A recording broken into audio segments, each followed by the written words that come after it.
कर्ण का जन्म।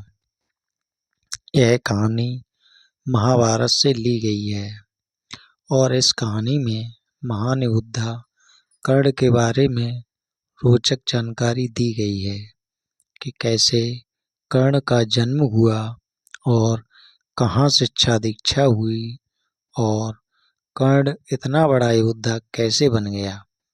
तो आइए जानते हैं कहानी के बारे में। धृतराष्ट्र, पांडु और विदुर के लालन पालन का भार भीष्म के ऊपर था। तीनों पुत्र बड़े होने पर विद्या अध्ययन के लिए भेजे गए। धृतराष्ट्र बल विद्या में, पांडु धनुर्विद्या में तथा विदुर धर्म और नीति में निपुण हुए। युवा होने पर धृतराष्ट्र अंधे होने के कारण राज्य के उत्तराधिकारी न बन सके। विदुर दासी पुत्र थे, इसलिए पांडु को ही हस्तिनापुर का राजा घोषित किया गया।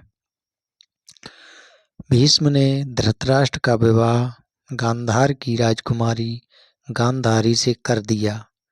गांधारी को जब ज्ञात हुआ कि उसका पति अंधा है तो उसने स्वयं अपनी आंखों पर पट्टी बांध ली।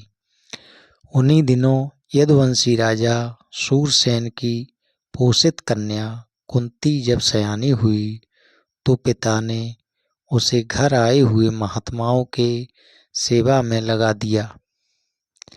पिता के अतिथि गृह में जितने भी साधु महात्मा, ऋषि मुनि आदि आते, कुंती उनकी सेवा मन लगाकर किया करती। एक बार वहां दुर्वासा ऋषि आ पहुंचे। कुंती ने उनकी भी मन लगाकर सेवा की। कुंती की सेवा से प्रसन्न होकर दुर्वासा ऋषि ने कहा, पुत्री, मैं तुम्हारी सेवा से अत्यंत प्रसन्न हुआ हूँ, अतः मुझे तुझे एक ऐसा मंत्र देता हूँ जिसके प्रयोग से तू जिस देवता का स्मरण करेगी वह तत्काल तेरे समक्ष प्रकट होकर तेरी मनोकामना पूर्ण करेगा। इस प्रकार दुर्वासा ऋषि कुंती को मंत्र प्रदान करके चले गए। एक दिन कुंती ने उस मंत्र की सत्यता की जांच करने के लिए एकांत स्थान पर बैठकर उस मंत्र का जाप करते हुए सूर्य देव का स्मरण किया। उसी क्षण सूर्य देव ने कहा, वहां प्रकट होकर बोले, देवी, मुझे बताओ कि तुम मुझसे किस वस्तु की अभिलाषा करती हो। मैं तुम्हारी अभिलाषा अवश्य पूर्ण करूंगा। इस पर कुंती ने कहा, हे देव, मुझे आपसे किसी भी प्रकार की अभिलाषा नहीं है। मैं तो केवल मंत्र की सत्यता परखने के लिए ही उसका जाप किया है। कुंती के इन वचनों को सुनकर सूर्यदेव बोले, हे कुंती, मेरा आना व्यर्थ नहीं जा सकता। मैं तुम्हें एक अत्यंत पराक्रमी तथा दानशील पुत्र प्रदान करता हूँ। इतना कहकर सूर्यदेव अंतर्ध्यान हो गए। कुंती ने लज्जावश यह बात किसी से नहीं कह सकी। समय आने पर उसके गर्भ से कवच कुंडल धारण किए हुए एक पुत्र उत्पन्न हुआ। कुंती ने उसे एक मंजूषा में रखकर रात्रि बेला में गंगा में बहा दिया। वह बालक बहता हुआ उस स्थान पर पहुंचा जहां पर धृतराष्ट्र का सारथी अधिरथ अपने अश्व को गंगा नदी में जल पिला रहा था। उसकी दृष्टि कवच कुंडलधारी शिशु पर पड़ी। अधिरथ निसंतान था, इसलिए उसने बालक को अपने छाती से लगा लिया और घर ले जाकर उसे अपने पुत्र के जैसा पालने लगा। उस बालक के कान अति सुंदर थे, इसलिए उसका नाम कर्ण रखा। कर्ण गंगा जी में बहता हुआ जा रहा था कि महाराज धृतराष्ट्र के सारथी अधिरथ और उनकी पत्नी राधा ने उसे देखा और उसे गोद ले लिया और उसका लालन पालन करने लगे। कुमार अवस्था से ही कर्ण की रुचि अपने पिता अधिरथ के समान रथ चलाने के बजाय युद्ध कला में अधिक थी। कर्ण और उसके पिता अधिरथ आचार्य द्रोण से मिले, जो कि उस समय युद्ध कला के सर्वश्रेष्ठ आचार्यों में से एक थे। द्रोणाचार्य उस समय कुरु राजकुमारों को शिक्षा दिया करते थे। उन्होंने कर्ण को शिक्षा देने से मना कर दिया, क्योंकि कर्ण एक सारथी पुत्र था और द्रोण केवल क्षत्रियों को ही शिक्षा दिया करते थे।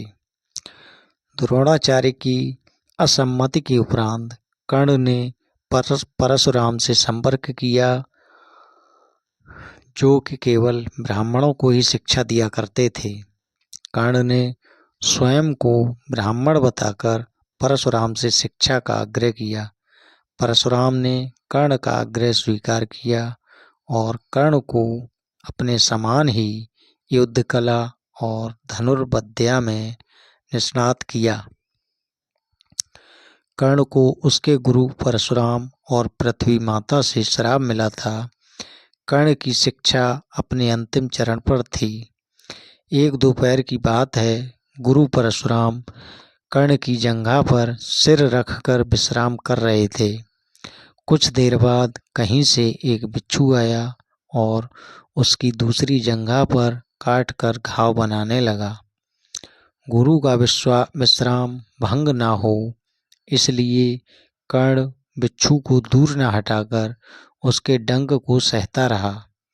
कुछ देर में गुरु जी की निद्रा टूटी और उन्होंने देखा कि कर्ण की जांघ से बहुत रक्त बह रहा है।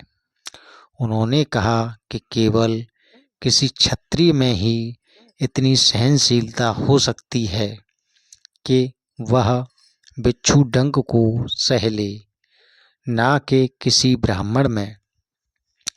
और परशुराम जी ने उसे मिथ्या भाषण के कारण श्राप दिया कि जब भी कर्ण को उनकी दी हुई शिक्षा की सर्वाधिक आवश्यकता होगी, उस दिन वह उसके काम नहीं आएगी। कर्ण, जो कि स्वयं से नहीं जानता था कि वह किस वंश से है, उसने अपने गुरु से क्षमा मांगी और कहा कि उसके स्थान पर यदि कोई और शिष्य भी होता तो वो भी यही करता। यद्यपि कर्ण को क्रोधवश श्राप देने पर उन्हें गिलानि हुई, पर वे अपना श्राप वापस नहीं ले सकते थे।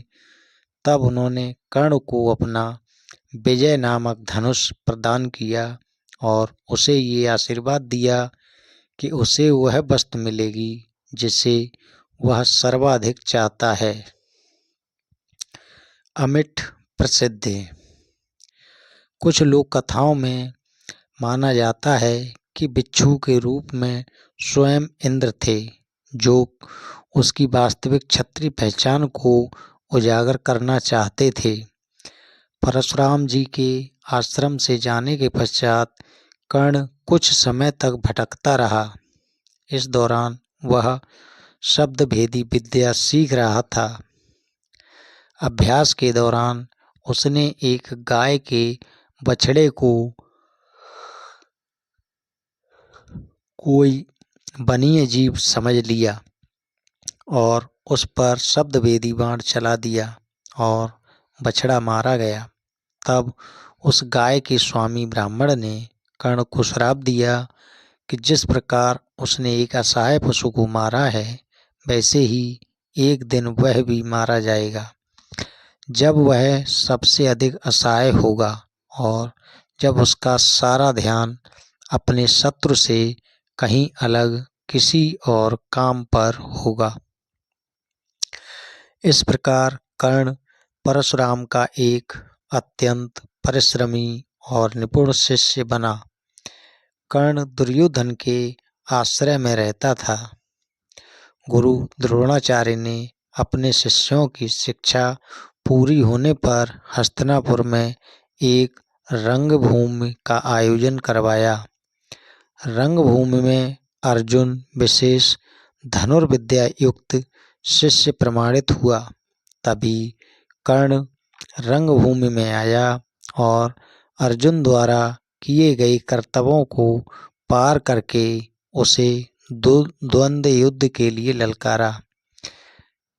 जब कृपाचार्य ने कर्ण के द्वंद्व युद्ध को अस्वीकृत कर दिया और उससे उसके वंश और साम्राज्य के विषय में पूछा, क्योंकि द्वंद्व युद्ध के नियमों के अनुसार केवल एक राजकुमार ही अर्जुन को, जो हस्तिनापुर का राजकुमार था, द्वंद्व युद्ध के लिए ललकार सकता था।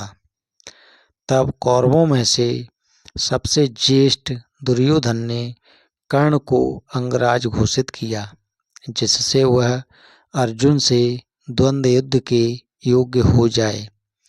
जब कर्ण ने दुर्योधन से पूछा कि वह इसके बदले में क्या चाहता है, तब दुर्योधन ने कहा कि वह केवल ये चाहता है कि कर्ण उसका मित्र बन जाए। इस घटना के बाद महाभारत के कुछ मुख्य संबंध स्थापित हुए, जैसे दुर्योधन और कर्ण के बीच सुदृढ़ संबंध बने, कर्ण और अर्जुन के बीच तीव्र प्रतिद्वंद्विता और पांडवों तथा कर्ण के बीच वैमनस्य। कर्ण दुर्योधन का एक निष्ठावान और सच्चा मित्र था। यद्यपि वह बाद में दुर्योधन को खुश करने के लिए द्यूत क्रीड़ा में भागीदारी करता था, लेकिन वह आरंभ से ही इसके विरुद्ध था। कर्ण शकुनी को पसंद नहीं करता था और सदैव दुर्योधन को यही परामर्श देता कि वह अपने शत्रुओं को परास्त करने के लिए अपने युद्ध कौशल और बाहुबल का प्रयोग करे, न कि कुटिल चालों का। जब लाक्षागृह में पांडवों को मारने का प्रयास विफल हो जाता है, तब कर्ण दुर्योधन को उसकी कायरता के लिए डांटता है और कहता है कि कायरों की सभी चालें विफल ही होती हैं, और उसे समझाता है कि उसे एक योद्धा के समान कार्य करना चाहिए और उसे जो कुछ भी प्राप्त करना है उसे अपनी वीरता द्वारा प्राप्त करे। चित्रांगद की राजकुमारी से विवाह करने में भी कर्ण ने दुर्योधन की सहायता की थी।